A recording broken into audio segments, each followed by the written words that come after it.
I'd like to introduce Marla Dean.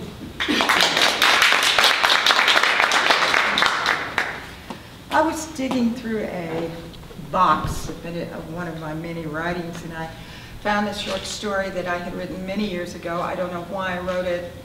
It is total fiction. It's nothing to do with anybody I know. You know, it's not a memoir, anything like this. But when I reread it, it really touched me again, and I decided to rework it and fix it, and here it is. The dog. I was 6 when I came home from school and she was gone. I sat in the empty kitchen until it got dark and remember rushing to the front door when I heard it open, but it was my dad. He didn't say much, just told me to get packed. We were moving. When I asked him where my mother was, he looked at me hard and warned me to never speak of her again. I understood his threat and kept my tears for my pillow. I knew my mom would come for me.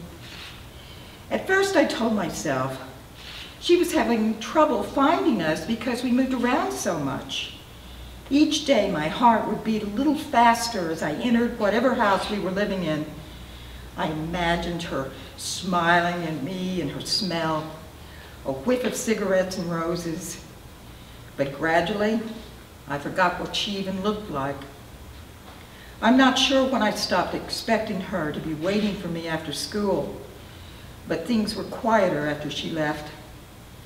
My daddy had a real mean temper, and after a few beers, it was just best to stay out of his way. I guess she didn't do that too well. I remember the screams and horrible arguments and hiding between my mattress and box springs, hoping they'd forget about me. She made my sandwiches for lunch every morning, as if the battles of the night before had never happened. Each day she told me she was putting a little love into them just for me.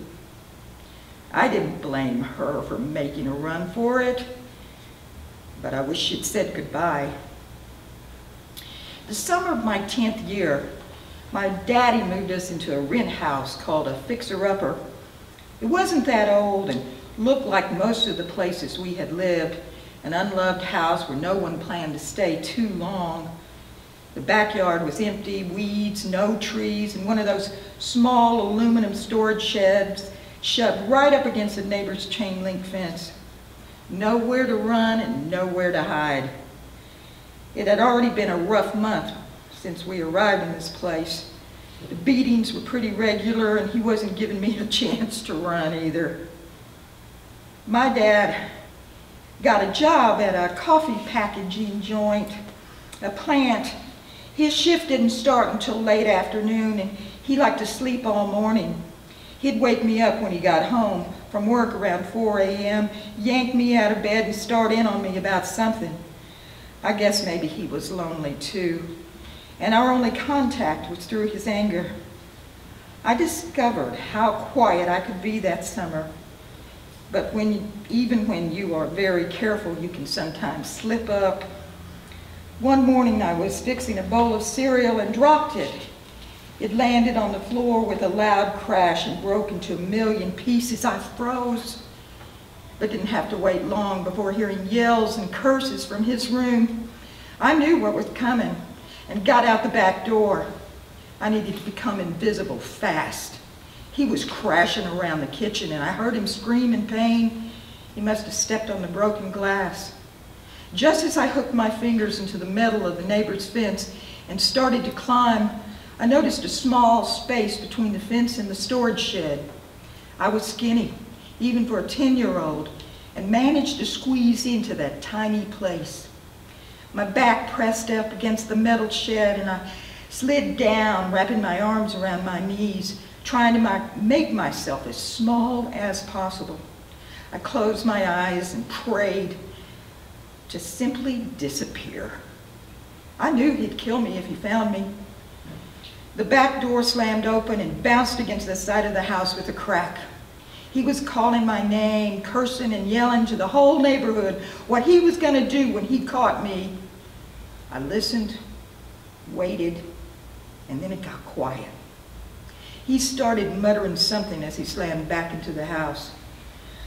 I began to breathe again and opened my eyes. The dog was sitting right in front of me on the other side of the fence. I don't think he was any particular kind of dog. He was big and mostly black with long hair and soft brown eyes. It was already hot and he was panting, showing me all of his teeth. I wasn't scared of him, but I wasn't stupid either. I held myself real still, watching him watch me. He must have made some kind of decision because he stuck his nose through the fence and licked one of my knees. The minutes passed slowly. I felt the metal digging into my legs and my back ached, but I wasn't going anywhere until late afternoon. I reached out and touched him. He pressed his entire body against the fence, hungry for contact, and I stuck my fingers through the wire and scratched.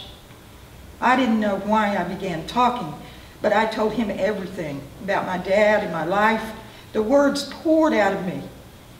We were both alone, sad, and in want of something. The dog listened intently and seemed to understand my blubbering in need of him. I remained hidden throughout the day, and the dog stayed with me. It was close to 5 when I heard the truck start up. Soon after, the back door of the neighbor's house opened, and an arm placed a bowl of dog food on the cement steps. I knew what waited for me when my father got home, but neither of us moved. I rubbed the dog's ears and finally told him softly I would be back. I had found a friend. My dad made himself heard around 4 in the morning. I could smell the beer on his breath before he reached the bed. This time, no amount of pleading or apologies had any effect, and he beat me until his arm grew tired. Exhausted, he finally went to bed, and I lay in my sweaty sheets, bruised and runny-faced until I heard his snores. Sleep was done for me.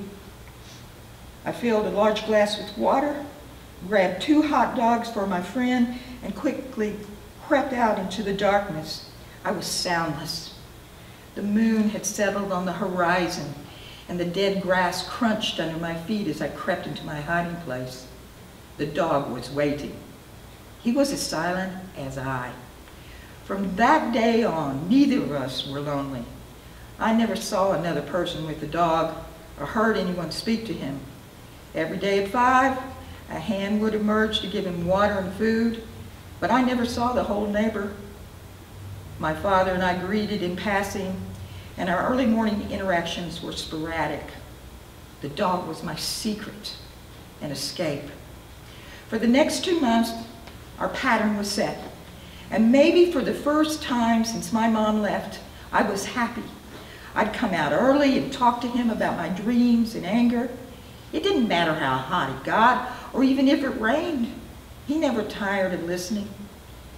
I'd leave him in the afternoon, prepare a sandwich for my dad, and retreat to my room until I heard the truck leaving.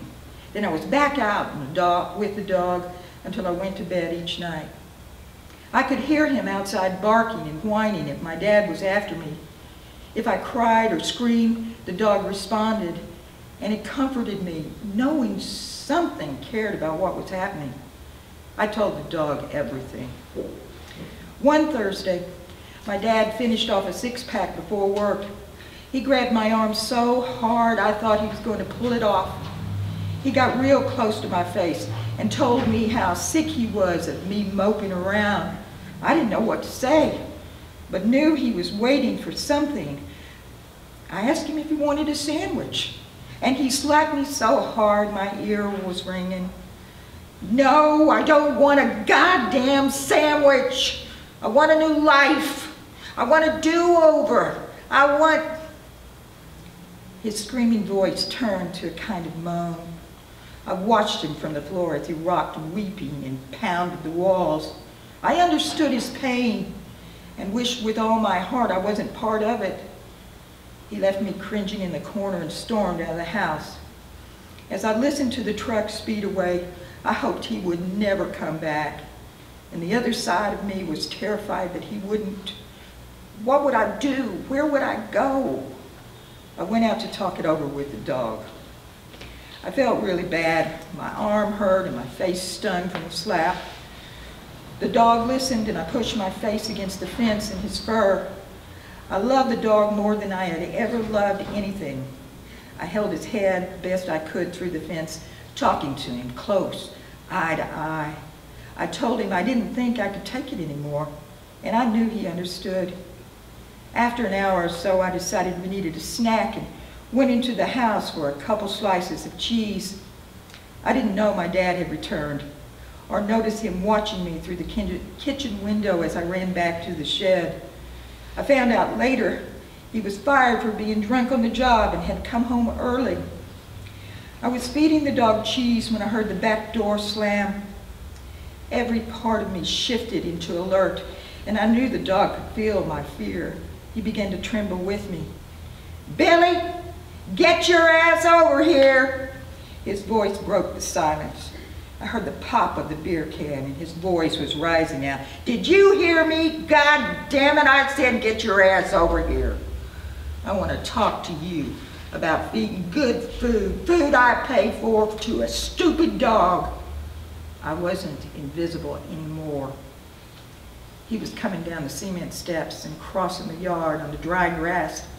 Before I could breathe, he yanked me out of my hiding place. "God damn it, you little son of a bitch. When I call you, I expect you to come." I didn't say a word as he shook me hard and dragged me back to the house. I tried to get away and knocked the beer out of his hand by mistake. He slapped me across the face and I fell to the ground, seeing stars. I heard the dog growl, but I didn't see him jump the fence. I don't think my daddy saw him either until it was too late. He was reaching down to grab me when the dog hit him and knocked him flat into the dirt and dried grass. He started screaming as the dog tore into him. He was terrified, and his screams were not like anything I had ever heard. The yard was filled with snarls and shrieks. All I could see was teeth, dust, and black fur swirling over my dad like a little tornado. His neck and face were bitten up, and he was bleeding badly when he started crawling for the house. The dog took a piece of his arm, and I don't know how, but my dad reached up to turn the doorknob. The hand that had hit me so many times was grabbed by the dog. My daddy got the door open, but not before he almost lost 3 fingers to my friend. He was crying and raving in the house when the dog came over and licked my face. I hugged him hard and was still holding him when I heard the sirens coming down the street. The beatings stopped the day the dog jumped the fence. It was a week before my 11th birthday. My daddy needed over 100 stitches and nearly lost the fingers on his right hand, but got some cash for the injury and let it go. He's always looking over his shoulder now, afraid of what he might see coming after him from the corner of his eye. He still gets mad, yells, and crashes about, but he has never raised his hand against me since that day. We moved soon after into a trailer a few towns over, and I don't know what happened to my friend. I never knew his name, but I haven't forgotten him, and neither has my father. He still jumps every time he hears a dog bark.